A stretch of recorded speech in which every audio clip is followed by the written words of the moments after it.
చాలా సంవత్సరాలు బట్టి ఈ మోకాలు నొప్పులతో సఫర్ అవుతున్నాను. అయితే ఇప్పుడు ఆపరేషన్ చేయించుకోవాలని చెప్పేసి అడ్వైజ్ వచ్చిన తర్వాత సార్ని కలిసాం. కలిసిన తర్వాత ట్యూస్డే కలిసాం సార్ని. కలిసి సార్ మీరు ఆపరేషన్ చేయించుకుంటే ఒకటి ముందు ఒక కాలు తర్వాత ఇంకో కాలు చేయించుకోవడానికి అడ్వైస్ చేశారు. సో ఆయన చెప్పిన దాన్ని బట్టి ఆయన ఆల్రెడీ మా ఫ్రెండ్స్ సర్కిల్ కానీ రిలేటివ్స్ కానీ వీళ్ళందరూ చాలా మంది చేయించుకున్నాం. సో వాళ్ళు చెప్పిన దాన్ని బట్టి మాకు కూడా రిప్రజెంట్ మేము వచ్చాము. అండ్ వచ్చిన తర్వాత సార్ ఆపరేషన్ చేశారు. వెన్స్డే మార్నింగ్ ఆపరేషన్ అయింది. థర్స్డే మార్నింగ్ ఇక్కడ రూమ్లో షిఫ్ట్ చేశారు.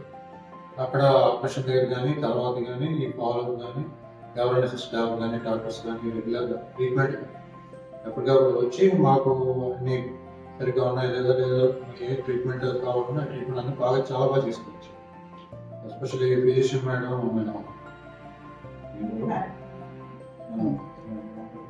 ఫిజియోథెరపీ మేడం చాలా బాగా ఎక్సలెంట్గా చాలా ఓపిక్గా బాగా చేయించారు.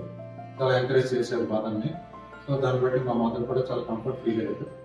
సో ఇక్కడ ఆపరేషన్ అయిన తర్వాత అయిన దగ్గర నుంచి తర్వాత కానీ హాస్పిటల్లో ప్రతిదీ చాలా బాగా మెయింటెనెన్స్, రూమ్ కానీ క్లీనింగ్, ఆపరేషన్ నుంచి ఫుల్ గైడెన్స్, ఫుల్ అడ్వైజ్, లేకపోతే ఏదైనా ట్రీట్మెంట్, క్లీనింగ్ కానీ ఎన్ని అసలు ఎప్పుడు కాబట్టి అప్పుడు వచ్చి వాళ్ళు కూడా చెప్పారు.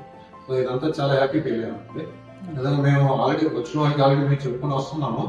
సో అంటే మాకు మీతో చెప్పాలని నుంచి మేము చెప్తున్నాము. థ్యాంక్ యూ అండి. Thank you for human hospitals and doctor గారు. ఆ డాక్టర్ గారిని ముందు ఆ డాక్టర్ గారిని చూస్తే చాలు మాకు సగం